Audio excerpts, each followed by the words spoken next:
Good day, this is Dimitri Lascaris coming to you for Reason to Resist on March 29, 2026 from Bandar Abbas in Iran. I'm currently standing outside the entrance to the passenger marine terminal. We are going to take a boat out into the Strait to see what we can see. We had to change our plan this morning. The plan originally, and this came straight from the mouth of the gracious governor of the province in which Bandar Abbas is situated. We had tea with him last night in a cafe overlooking the Strait of Hormuz. We asked him if we could visit Hormuz Island and Kamesh, which is reputed by resistance groups to be a heavily fortified island. It's the largest island in the Persian Gulf, and it's close to here. And he assured us that if the security conditions permitted it, we would be able to visit both of those islands today by boat. But we were told this morning that the port facility at Hormuz Island had been struck overnight by drones, and therefore we are not going to be able to actually visit the islands, but are going to have to just go out quickly on the water and come back. So why don't you tell us, what your feelings are about this voyage, other than if it happens, it happens. Well, I just want to clarify that this is not a suicide boat. All right, this is a civilian vessel going out into the Strait of Hormuz to document what could be history, right? They've closed down the Strait of Hormuz, and there's a new economic order shaping in which they are allowing vessels to move through with certain permissions based on whether or not they are conducting oil transactions in the dollar. Now, I think that's a big deal. I think you do too. Yeah. And that's why we're on this vessel, and we're going to go see it for ourselves. So in the past 48 hours, we've had some spicy experiences. Why don't you summarize for us what led up to this particular voyage? Oh, okay. I'm the perfect person to tell the story because I was the most freaked out about it. So we were in Bushehr 2 days ago, and every location we went to, we discovered later on, got bombed at a certain point. Now, these are locations that we visited initially because they had already been bombed. So you think there's no point to bomb it again. One of the places we went to, a weather station, you posted a video about it, completely demolished. There's nothing to bomb there again. Well, when we leave, we find out it got bombed. And on top of that, the hotel we were in, right outside of it, maybe 100 feet outside of it, bombed. Right after we left the hotel. Right after we had left the hotel, a couple of hours. So I was paranoid, at least. I was thinking maybe it's either a coincidence or there's a message. Well, yesterday we get to Bandar Abbas, Minab actually, which is right outside Bandar Abbas. And we visited the little girls' school. Actually, it's for boys and girls. The little school at Minab that was bombed by a Tomahawk missile. 168 people died. We filmed it. We documented it. It was very emotional and impactful. 5 or 10 minutes after we left, it got bombed. So now the team is like, okay, this is maybe too much of a coincidence. We're potentially being targeted. And this coincided with the news that 2 journalists in Lebanon were targeted and killed by the Israelis. You left out something that happened on the way to Minab from Bandar Abbas. Remember the antenna? When we were out there, there was right. Yeah. Right. So we saw a civilian, or we saw what remained of some kind of antenna facility. It was completely demolished, and while we were out there, it sounded like a drone strike. It wasn't in our immediate vicinity, but it was close enough for us to hear it. Yeah, it was very loud, and I started running. You didn't. You're a little too calm. But yeah, it seems like everywhere we were going just kept getting hit, So we felt like we're being targeted, and so we had a crazy drive home. We had to abandon our phones. We got off the bus, grabbed random cars, and had a really long journey home. Nice. Yeah. Well, the only way to protect free speech is to keep speaking. That's right. Our brother Ali is with us today. Ali, could you tell us what we're about to see? And we were supposed to go to a port, and from that port to the Kheshm Island. But I think after this media tour, it is somehow, I can say, nearly for 10 days we are here. And this is the first time that Zionists are ahead of their schedule, because they used to bomb the place that we were there before. But now they targeted the location we are supposed to go there. So this is the first time they are ahead of their schedule. But fortunately, we found a way and a vessel that we are getting close to the oil tankers and some cargo vessels that you can see them. Right. We are getting close to them to see what is the current situation in this Strait of Hormuz and the fabricated narratives about it. Have you managed to figure out if these ones are transiting through the strait, or are they waiting for permission? I think so, and I got some information that the whole Strait of Hormuz Hormuz is some 33 kilometers wide, but the shipping lane is actually very narrow. Some only 3 kilometers you can use in the Strait of Hormuz for shipping lanes, and there are only 2 lanes, one close to the Persian Gulf, one close to the Strait of Hormuz, and the other one close to the Oman. And this Strait of Hormuz, it connects Iran from the north and Oman in the south. So it is a key waterway, and as I did some research, I can say that 20% of the world's oil consumption passes through this key waterway. So it can have a very strong impact on world economy, and a large portion of LNG, mostly produced by Qatar, also passes from these key waterways. Right. And now 30 days into the US-Israeli war on Iran, still Iran maintains the control of the Strait of Hormuz. Maybe you would see that some news agencies say that the Strait of Hormuz is shut down. No, it is under control. And as Iranian officials kept saying that it is open for allies and friends and those who are not involved in this war, but it is absolutely closed to the US and Israeli regimes and their allies, and those countries, they let their soil to be used on attacks on Iranian nation. This strait is closed for them.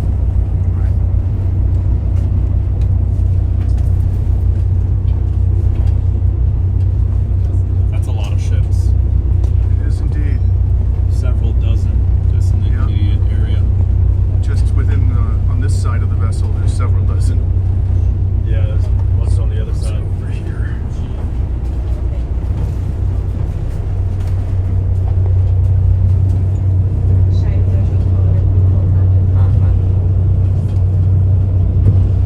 آقای شریفی به آقای عارفی میگید پیگیری That island off in the distance, is that Hormuz Island? Behind all that? Let me ask them. Okay.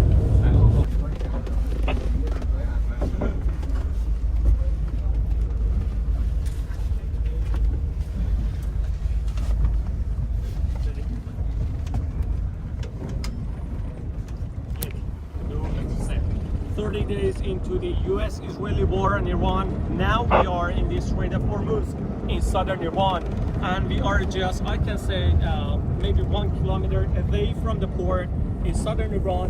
And right behind me, you can see Iranian vessels. Most of them are here. There might be some vessels that they might not be Iranian, but they got some distance from Iranian port Hormuz, because there is a risk of these vessels getting targeted here, and because of that they got some distance from the port. And this key waterway, which has been one of the key points of discussion after US-Israeli war on Iran, we got some information that this Strait of Hormuz, it has some 30 kilometers wide, but the shipping lane is so narrow, so you can just only use 3 kilometers for shipping lanes, one closer to the Iranian border and the other one close to Oman in the south. And Strait of Hormuz connects in the north to Iran and in the south to Oman and UAE. And I got some information that 20% of the world's oil consumption is narrowly using this key waterway to pass, and the large portion of LNG, mostly produced by Qatar, also uses these key waterway to pass. So it affects a large amount the world economy, and it is very important. And as Iran and Iranian officials kept saying from the first day of war, that they have not shut down the Strait of Hormuz, but they're controlling it. So there is much difference that this key waterway is open to Iranian allies and to all those countries that they have not participated on US-Israeli aggression on Iran. But absolutely, this key waterway is close to those neighboring countries and to some states that they have let US and Israeli regimes use the soil of those countries to target their attacks on the Iranian nation.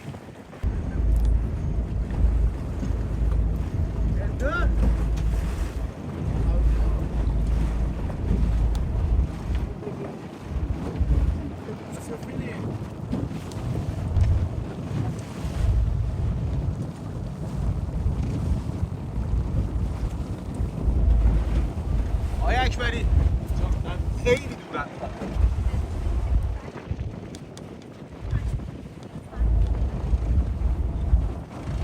آقای اکبری یعنی که باید صحبت کنید با وب پرس انگلیسی بگذارم تصویراشون تموم بشه. بذار رکورداشون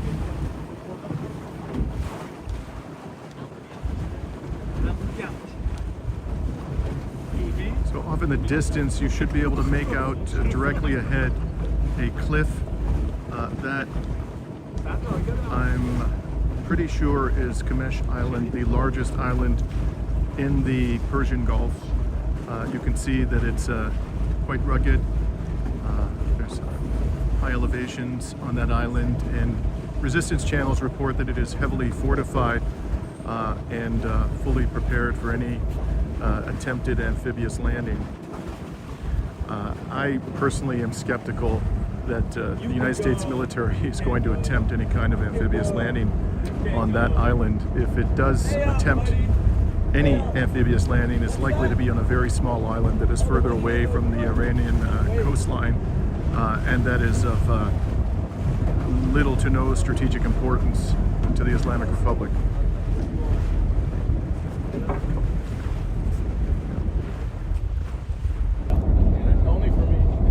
So we're now into the waters of the Strait of Hormuz. I would say we're about a couple of kilometers from the shore, and we were told we're only going to get 20 minutes out here because there are drones in the sky, and the genocidal Israeli entity has a long and sordid record of murdering journalists with lethal impunity. So unfortunately we're not going to be able to spend too much time out here. But I'll give you a good panoramic view right now of what we can see.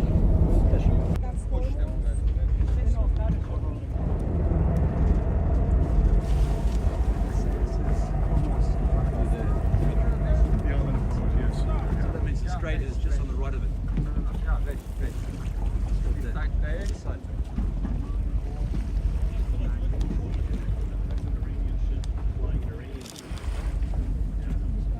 That is Hormuz Island, where we were hoping to go today, but they struck the port facility, so we have to remain on the water.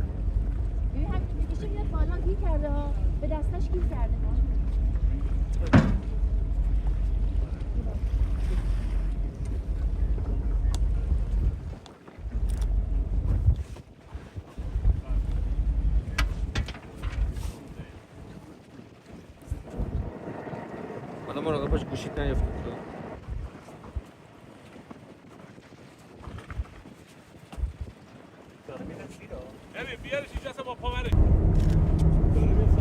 Press TV microphone has fallen overboard. We're going to mount an emergency operation to save it.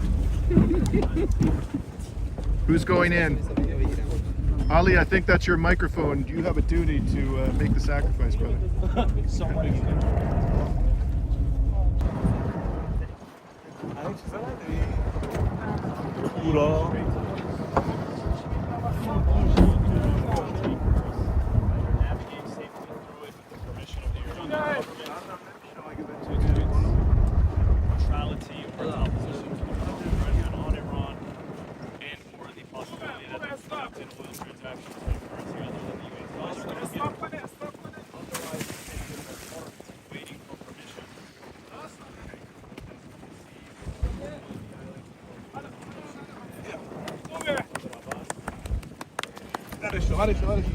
The emergency operation to save the Press TV microphone from certain death has been successful. Finally.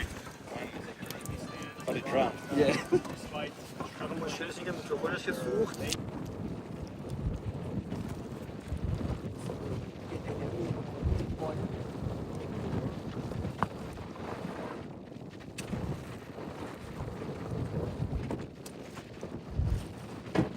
This is the island of Hormuz.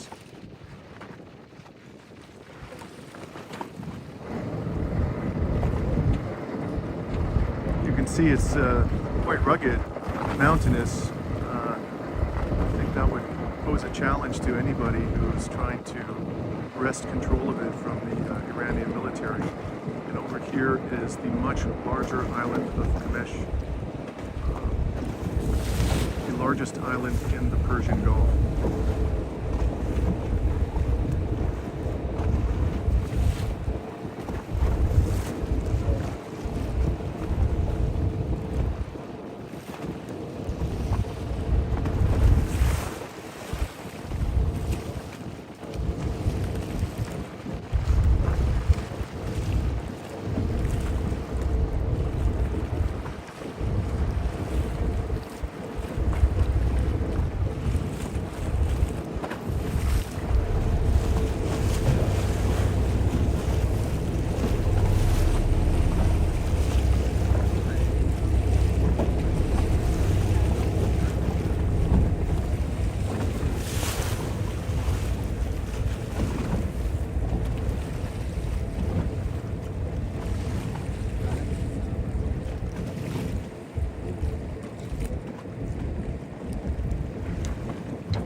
Now heading back to shore. We've actually been given more time out here than we had anticipated. We were told 20 minutes. We've been out here for about an hour. Thankfully, we've seen a fair bit, at least as much as we can on this vessel. I just did a quick and dirty count of the number of oil tankers and cargo ships out here. These are just ones that are visible to the naked eye, and I counted 90 of them. And you know, some are pointed northward. Others are pointed southward, so there appears to be quite a bit of two-way traffic, you know, close to the Iranian shore. In any case, assuming that we don't get blown out of the water between here and the port, this will be my report to you from the Strait of Hormuz on March 29, 2026.